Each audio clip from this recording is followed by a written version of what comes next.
appreciate everybody coming out for this. Not to mention, just, in effect, the film, while my face might be on it, it's the culmination of a great deal of work coming from many different sources. And it wouldn't be what it is without the community that has been so supportive of this. The first Zeitgeist was not actually a film. Some might know this that know the history. It was just a personal project. And the only reason I'm here is because all of you. The only reason I've continued to do this, because I don't particularly enjoy filmmaking, to be perfectly honest, but I appreciate what it amounts to being in the communication and the role it serves in society as an art form and the change that it can have as an effect, and that's the most important point. So I don't sit here as a filmmaker with the product that I've made. I stand here really as an activist and somebody that's trying to, what's that? As an artivist, yes, good plug. No. I'm just kidding. But this is a medium that's a powerful medium that has a tremendous effect on culture. Media, I think, has more of an effect on the way people think. Obviously, it does, in fact, than any type of basic philosophy or the interests of an individual or even a government policy or politics in general. The value systems of society are shaped by the media more than anything else, and I'm hoping that this type of contribution and what will come out of it will be positive. Obviously, I'm not, by the way, as a brief disclaimer for all the people that are going to publish this in the reviews, I'm not calling for everyone to pull all their money out of banks and dump them on the streets of the central banks, as beautiful as that might be. But hence the nature of the quote at the very beginning. But I know some reviewers are going to go crazy with this, with the sort of counterculture, what it might imply. As you might have heard in the media, there's some strange implications with my films already. But nevertheless, I really appreciate you guys being here, and I'll answer questions from Dayaki. Well, actually, I have a lot of questions, but before I even begin, I just want to say that being here today with all of you, I hope you understand that this is the dawn of a new day.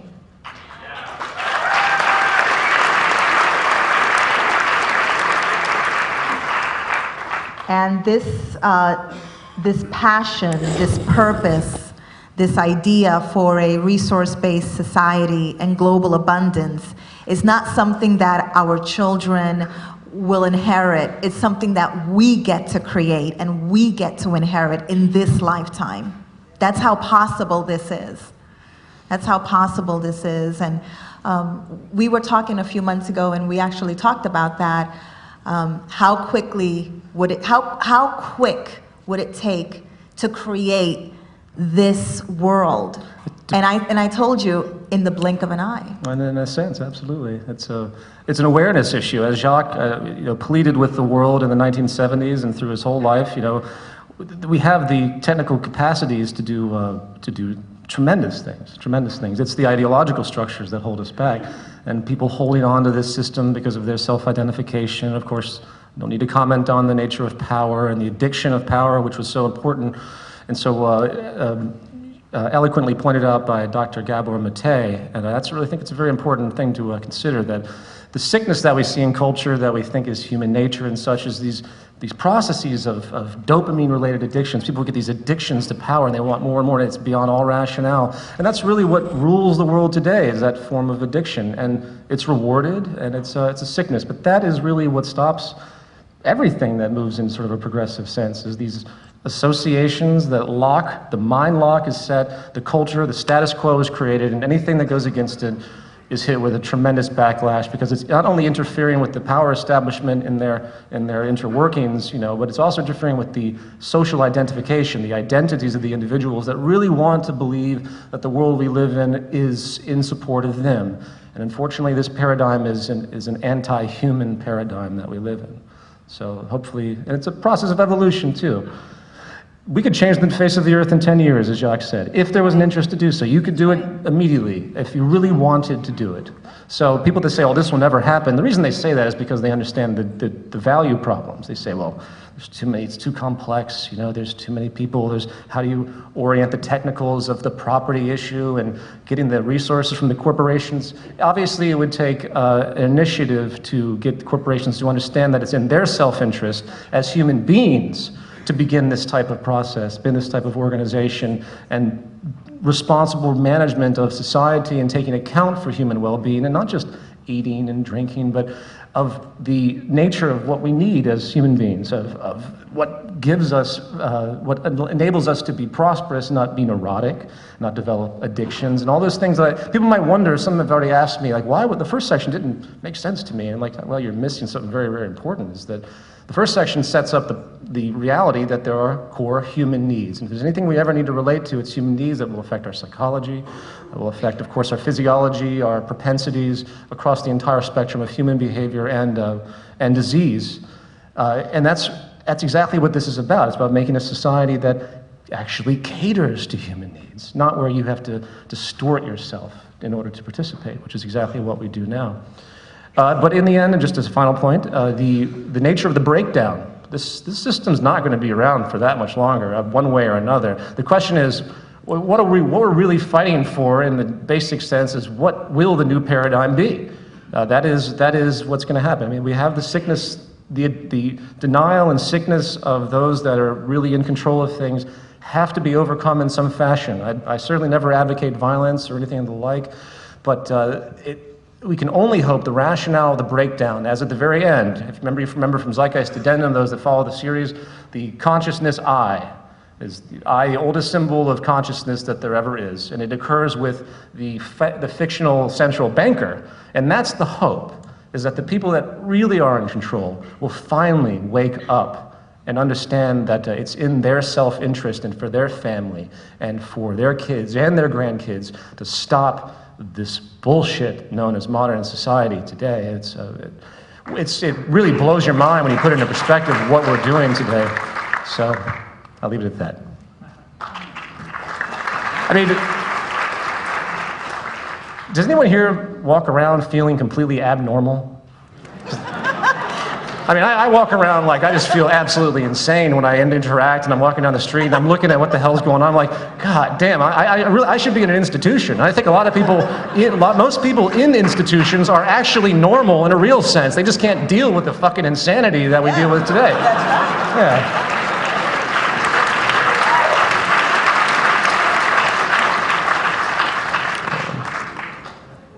Anything else? Well, I'm going to save my questions because I think it's unfair. You know, they want to ask you questions. Okay. I can always call you up and we can have vegan lunch and Absolutely. I can ask you all my questions and we can have a vegan outing, and so it's all good. Can we kill the ugly screen? It's never intended to be seen. By the way, I apologize for the weird kind of... It's fine. There's some weird blurry stuff that happened during the film that was not supposed to be there. I'm really going to have to go back and figure out what that was. I'm sure most of you didn't notice it that bad, but there's some weird color issues that happened, but sorry, I'm being critical, but let's take questions. No, it's perfect. So the way we're going to do it is we have microphones set up on either side. So please make your way to the microphone. We're trying to keep it no more than 5 people deep at those microphones. And, you know, Peter will be more than joyful to answer your questions, but please keep your questions short and to the point, and make sure you have one before you get up there.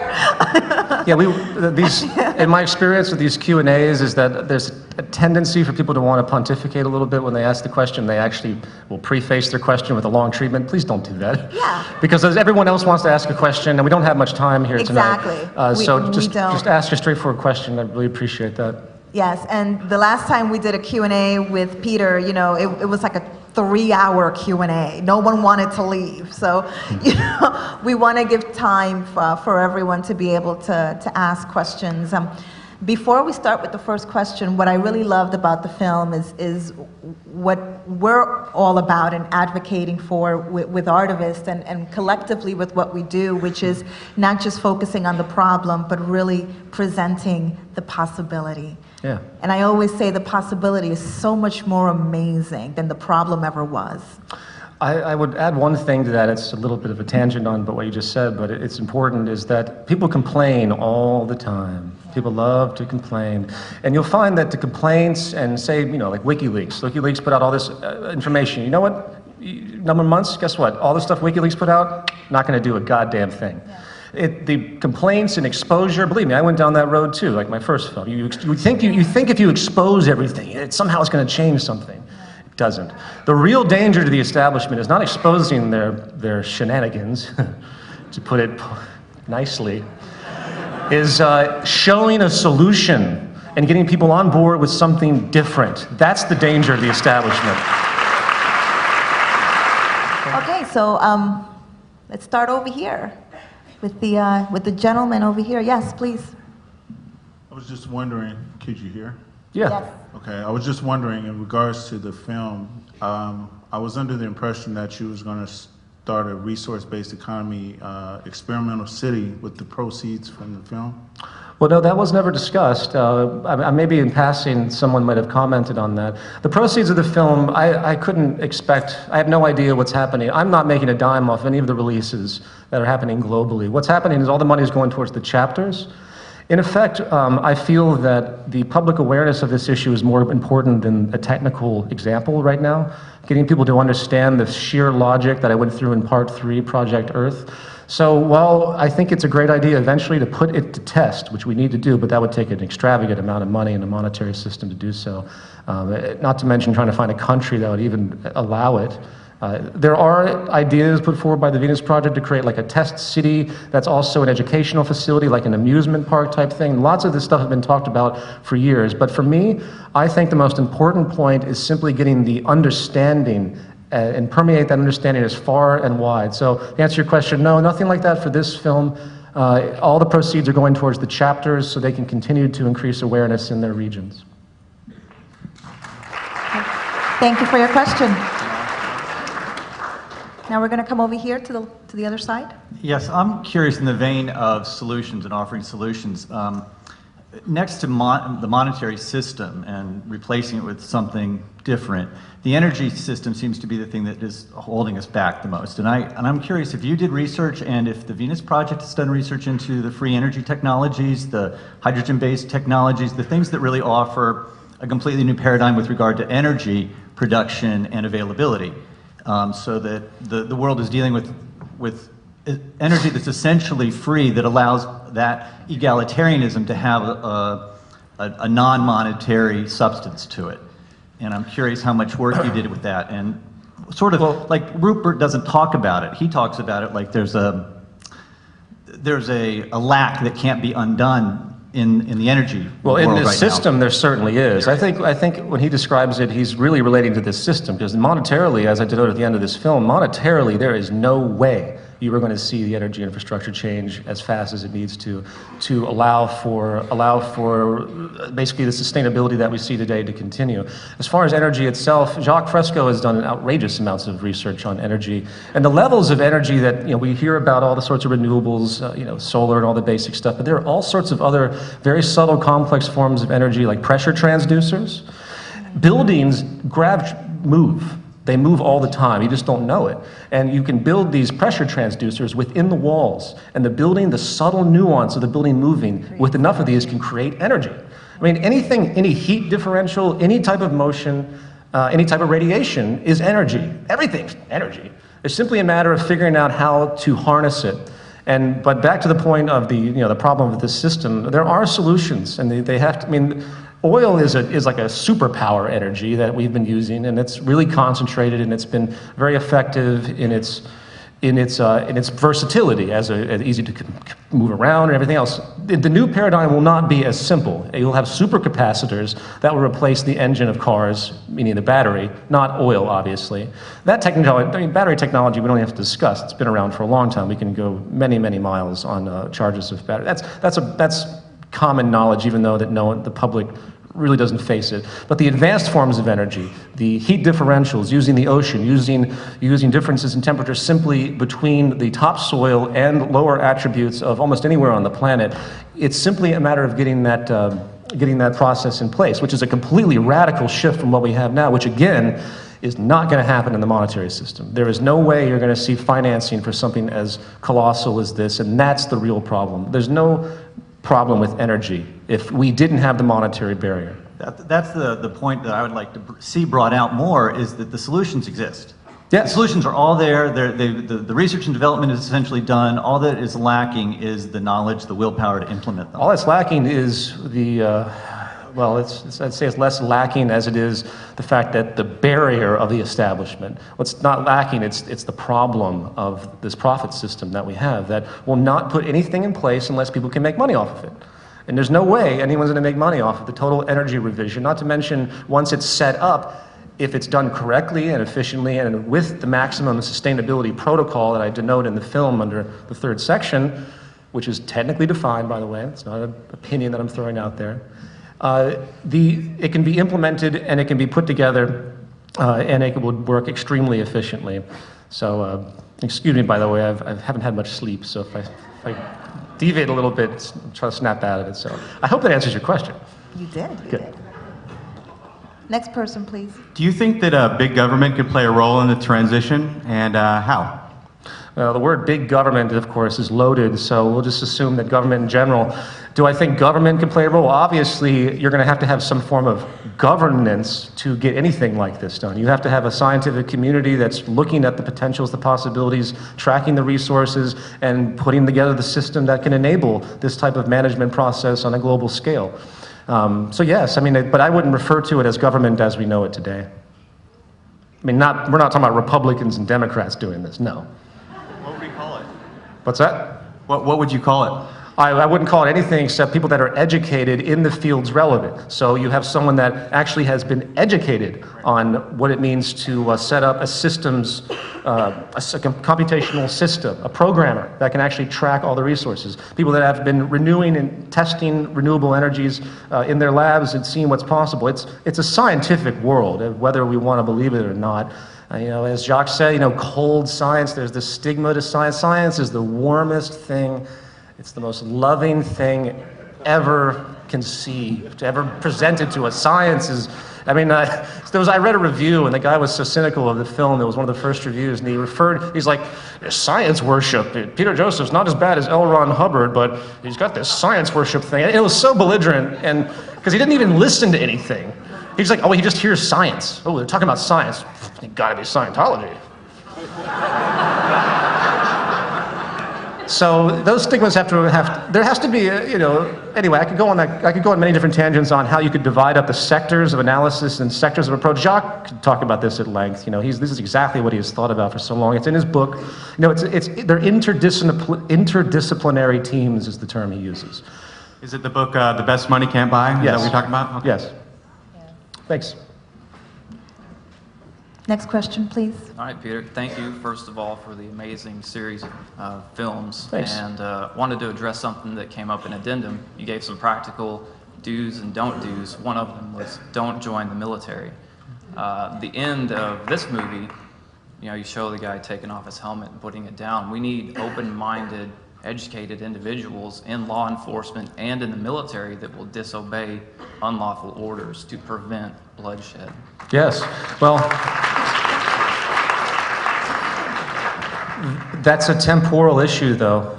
In the long run, the military establishment serves the role of essentially a corporate assassin squad. And I'm sorry to be so harsh about it, but that is the reality of it.